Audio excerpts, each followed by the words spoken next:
Në një kohë kur shumë familje përballen me vështirësi ekonomike, solidariteti dhe humanizmi vazhdojnë të japin shpresë. Përmes një nisme bamirësie të quajtur Zarfi i Mërgjimtarit, shumë mërgjimtar kanë zgjedhur nëpërmjet humanistit Sinan Elezi nga fshati Çajl të ndajnë një pjesë të mundit të tyre me skamnorët dhe jetimët në vendlinje. Së fundmi është një qytetar nga Vortoku me banim në Gostivar, mërgjimtar në Zvicër, që nëpërmjet kësaj nisme ndajnë 1000 euro. Elezi thotë se këta zarfa nuk sjellin vetëm ndihmë materiale, por edhe një mesazh të fortë dashurie dhe përkujdesjeje për ata që kanë më shumë nevojë. Sot nda 10 zarfe, kanë 100 euro në zarf, si colit që ka nevojë me të vërtetë se ne përballone për këtë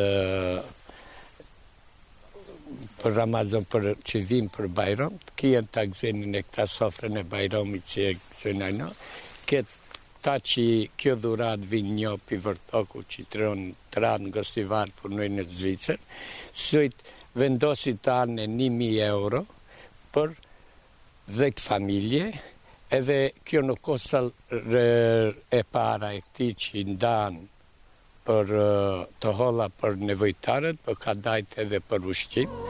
Çdo zarf që vjen nga mërgimi mbart me vete histori sakrifice dhe përkushtimi, pas ti qëndrojnë orë të gjata pune, larg familjes dhe vendingjes, por edhe dëshira që mundi i fituar me shumë përpjekje të zhdorohet në ndihmë për ata që jetojnë në varfëri.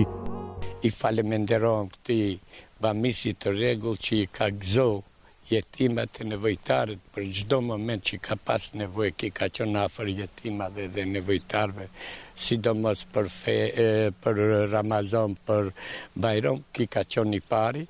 Për shumë familje skamnore dhe për fëmijët jetim, këto zarfa janë më shumë se një ndihmë financiare. Ato janë një shenjë se nuk janë të harruar, se dikush, edhe pse mijëra kilometra larg, mendon për ta dhe kujdeset për të ardhmen e tyre. Unë personalisht vë faleminderojmë gjithë dhe bamirësve, donatorëve, gjatë këtij muaji të shenjtë të Ramazanit, çdo ditë ka pas aktivitete për nevojtarët. Zoti, unë i madhit Zoti i lutem që të pranon e bamirësve dhe donatorëve këtë kontribut që e kanë dhënë për nevojtarët e për jetimet, se sot ta gëzesh një nevojtar në një jetim këtë krizë ekonomike, do me thonë një e madhe për skamorët. Në momentin kur këto ndihmë arrin në duart e përfituesve, emocionet janë të mëdha.